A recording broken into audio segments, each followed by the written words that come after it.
देखिए यहाँ पे जो रेट ऑफ इंटरेस्ट है, देखिए अगर आप सैलरीड इंडिविजुअल हो 11% से स्टार्टिंग होगी, self employed professional non professional हो तो 15% से स्टार्टिंग होगी, 25% तक मैक्सिमम जाएगा। जैसे आप देखिए सैलरीड के लिए 25 लाख तक का लोन अमाउंट ले सकते हो और सेल्फ एम्प्लॉयड प्रोफेशनल और नॉन प्रोफेशनल के लिए मैक्सिमम 45 लाख तक का जो है लोन अमाउंट आप यहाँ से ले सकते हो। टेन्योर आप सैलरीड के लिए 5 साल के लिए ले सकते हो और सेल्फ एम्प्लॉयड के लिए 7 साल ले सकते हैं। प्रोसेसिंग फीस कितनी लगेगी, तो सैलरीड के लिए 3.93% तक लगेगा और सेल्फ एम्प्लॉयड के लिए 2.95% तक लगेगा।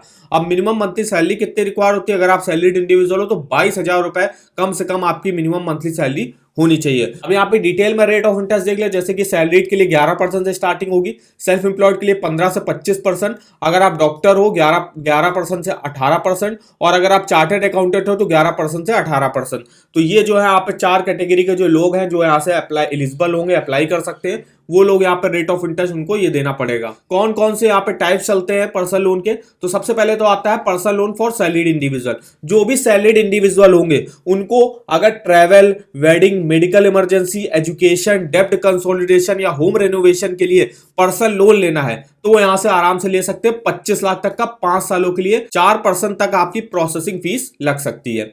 फिर यहाँ पे आता है personal loan for self employed individual. अब जो सेल्फ एम्प्लॉयड इंडिविजुअल जैसे कि बिजनेस वगैरह करते हैं अपना, तो वो लोग भी जो है उनको पर्सनल लोन की रिक्वायरमेंट है वो ले सकते हैं। यहाँ पे 45 लाख तक का जो है मैक्सिमम पर्सनल लोन ले सकते हैं सेल्फ एम्प्लॉयड इंडिविजुअल, और 7 सालों के लिए मैक्सिमम 2% तक आपकी प्रोसेसिंग फीस लग सकती है।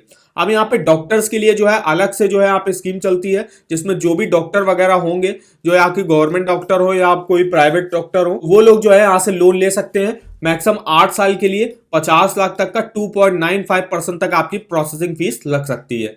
फिर यहाँ पे चार्टेड अकाउंटेंट को भी अगर आपको जो है वेडिंग वगैरह, वेकेशन, होम रेनोवेशन, एजुकेशन के लिए जो है पर्सनल लोन की रिक्वायरमेंट है तो वो भी ले सकते हैं 45 लाख तक का लोन, 8 साल की। 2.95% तक आपकी प्रोसेसिंग फीस लग सकती है। और कुछ अदर्स पर्सनल लोन भी हैं, जैसे कि यहाँ पे ट्रैवल लोन है, वेडिंग लोन है, मेडिकल इमरजेंसी लोन है, फिर यहाँ पे आपका डेब्ट कंसोलिडेशन लोन, फिर यहाँ पे लोन फॉर हायर एजुकेशन भी मिल जाता है, यहाँ पे होम रेनोवेशन लोन भी मिल जाता है आपको। अगर आपको सेकंड हैंड कार वगैरह भी बाई करनी है उसके लिए भी जो है आपको यहाँ पे लोन मिल जाता है। अब यहाँ पे एलिजिबिलिटी क्राइटेरिया क्या रिक्वायर होता है वो देख लेते हैं। तो अगर आप सैलरीड इंडिविजुअल हो तो मिनिमम एज अप्लाई करने की 21 साल है, मैक्सिमम 67 ईयर है। नेशनलिटी जो है इंडियन रेजिडेंट जो है अप्लाई कर सकते हैं। प्रोफेशन कौन कौन से लोग, तो एमएनसी, पब्लिक और प्राइवेट कंपनी के जो भी सैलरीड इंडिविजुअल होंगे वो सब यहाँ से एलिजिबल होंगे लोन लेने के लिए।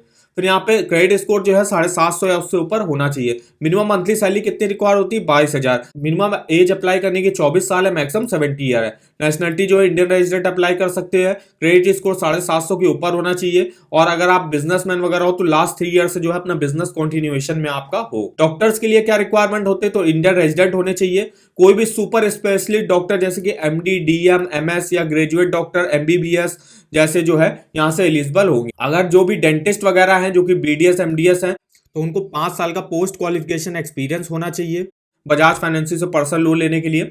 और आयुर्वेदिक और होम्योपैथिक जो डॉक्टर होंगे उनको जो है मिनिमम 2 ईयर का जो है पोस्ट क्वालिफिकेशन एक्सपीरियंस होना चाहिए। फिर यहाँ पे चार्टर्ड अकाउंटेंट के लिए जो है क्या रिक्वायरमेंट, क्या एलिजिबिलिटी रिक्वायर होती है, तो उनको कम से कम 2 साल का जो है प्रोफेशनल एक्सपीरियंस होना चाहिए। डॉक्यूमेंट वगैरह क्या रिक्वायर होते हैं, तो सैलरी के लिए देख सकते हो आप केवाईसी डॉक्यूमेंट देने पड़ेंगे, जिसमें आप अपना PAN card, voter ID card, Aadhaar card वगैरह दे सकते हो। इनकम प्रूफ के तौर पे आपको सैलरी स्लिप लास्ट 2 मंथ का दिखाना पड़ेगा, एम्प्लॉय आईडी कार्ड दिखाना पड़ेगा, bank account statement last 3 month का दिखाना पड़ेगा।